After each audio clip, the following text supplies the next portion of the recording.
When I was a kid, I wasn't allowed to watch Kolchak the Night Stalker.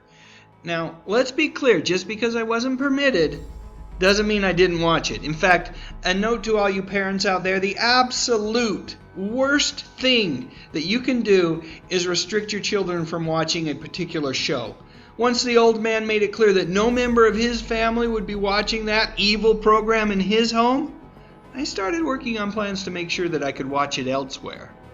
Now that doesn't mean that I was entirely successful at watching it. After all, it was usually on later than I was allowed to stay up. But still, I managed to see a handful of episodes during its initial run, and of course I've seen them all since then. I truly believe that Kolchak the Night Stalker is one of those shows that actually holds up better than most. So here's why it's still a show worth watching, especially if you enjoy a scare or two. One of the primary reasons that this show is so good is because of the man who played seasoned, grizzled reporter Carl Kolchak. Simply put, Darren McGavin was one of the best, and his performance in The Night Stalker is utterly believable because of the small nuances that McGavin delivers in every scene. Unlike many actors who never seem to fully fade into a role, McGavin became Carl Kolchak. And because of that, viewers were able to experience each week's adventure through Kolchak's eyes, which were usually wide open and filled with fear.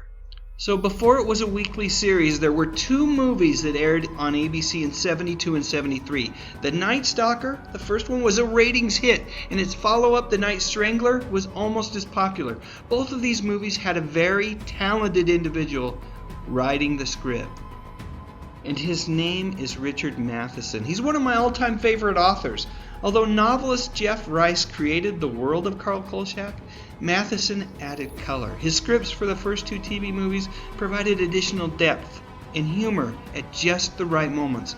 After all, some of the scariest movies that I've ever seen have also had a few genuinely funny moments in them. Without doubt, you've seen a movie where Matheson has either written the script or wrote the book that the movie was based off of. Or both. I Am Legend, Stir of Echoes, What Dreams May Come, and so many others. My personal favorite by Matheson is a book called Bid Time Return, which was later turned into the film Somewhere in Time. Not a scary film at all. Instead, Matheson delivers a beautiful but incredibly haunting time travel romance. So I mentioned that I found ways to watch The Night Stalker. The first and most effective way, while the show was still running on ABC, was the trusty, tried and true sleepover. The trick was to find a friend whose parents wouldn't care what we were watching. Parents who just wanted us out of their hair. Sadly, as the show was nearing the end of its first season, it just kind of lost its steam. McGavin had become disenchanted with the show, publicly lamenting that it had just become another Monster of the Week kind of show. Hey, what's wrong with that? And the ratings had fallen dramatically. When you put those two things together, you get the end of the series. Put a bow on it. Finito. It was over far too soon. And all of a sudden, I didn't really have much of a reason to have a sleepover. Later on, reruns of the show would make their way to CBS late night. This was before they had any sort of talk show presence late at night. Instead, the network would play movies and shows like The Night Stalker.